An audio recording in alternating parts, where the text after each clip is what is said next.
నేను మధ్యలో కొంతమంది స్టూడెంట్స్ దగ్గరకు వచ్చారు.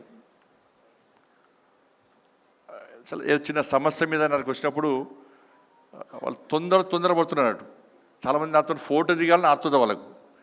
కొంతమంది ఏమో తొందర వెళ్దాం అంటున్నారు. దాదాపు ఒక 100 మంది వచ్చారు చిన్న ఇష్యూ మీద.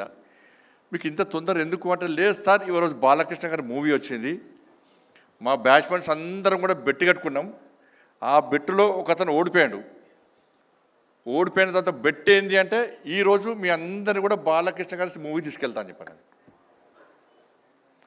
అంటే క్లాస్ రూమ్లు మొత్తం కాలేజ్ అందరూ కూడా కలిసిపోయి బాలకృష్ణ గారి మూవీ చూడాలనుకోవడం నిజంగా చాలా గొప్పతనం అది. కాబట్టి అందుకే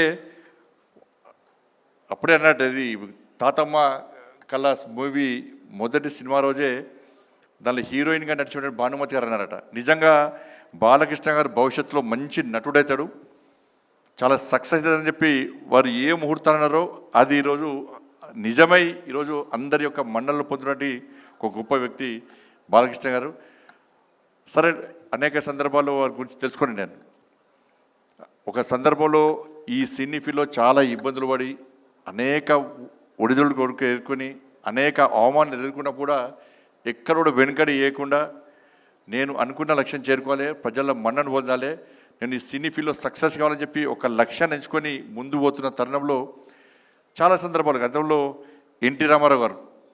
స్వర్గీయ ఎన్టీ రామారావు గారి యొక్క చరిత్రను వ్యక్తీకరించి అవాస్తవాలను చూపెడుతున్న తరుణంలో మహానాయకుడు అని చెప్పి అనేక సినిమాలు నిర్మించి వారి యొక్క వాస్తవ చరిత్రను చూపినటువంటి ఒక మంచి వ్యక్తి బాలకృష్ణ గారు.